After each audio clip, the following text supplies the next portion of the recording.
છોટાઉદેપુર જિલ્લાના બોડેલી તાલુકા health office દ્વારા વિશ્વ ક્ષય દિન નિમિત્તે રેલી યોજવામાં આવી।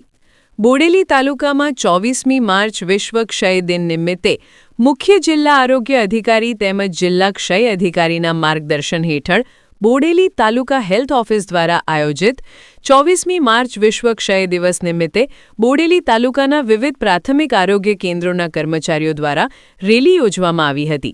જે રેલીમાં બેનરો, પોસ્ટર અને સ્ટીકર પ્રદર્શન કરી બોડેલી સેવા સદનથી નીકળી બોડેલીના રાજમાર્ગથી તાલુકા હેલ્થ કચેરી બોડેલી સુધી નીકળી હતી। ટીબી રોગ એ કોઈપણ વ્યક્તિને થઈ શકે છે।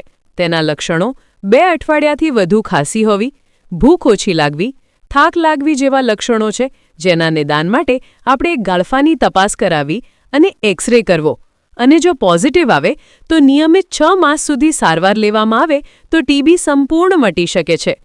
સરકાર દ્વારા ટીબી નાબૂદી માટે આ વર્ષે નવું સ્લોગન આપવામાં આવ્યું છે, હા, આપણે ટીબીના અંત લાવી શકીએ છીએ, ભારતના નેતૃત્વ અને ભારતના લોકોની શક્તિ દ્વારા, જે આ વર્ષે નવું સ્લોગન આપવામાં આવ્યું હતું અને આજની રેલીને સફળ બનાવવામાં આવી હતી। રિપોર્ટર હબીતુલ્લા મકરાણી, બોડેલી, મધ્ય ગુજરાતનું અવાજ ન્યૂઝ। आज रोज विश्व क्षय दिन 24 मार्च विश्व क्षय दिन निमित्ते तालुका हेल्थ ऑफिस खाते टीएचओ श्रीना अध्यक्ष स्थाने रेलीનું आयोजन કરવામાં આવ્યું છે। માં medical officer Shri, Ayush medical officer, MPHW, FHW, MPHS, FHS તથા સીએચઓએ ભાગ લીધો હતો અને ટીબી અંગે અવેરનેસ ફેલાવી હતી। આજના દિવસની થીમ છે yes we can end TB, lead by Bharat and powered by જન ભાગીદારી।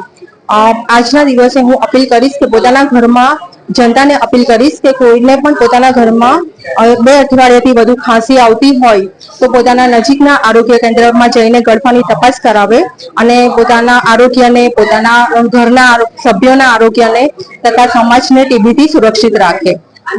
Thank you. ડોક્ટર જ્યોતિ, આયુષ્યમો, પાંદરા।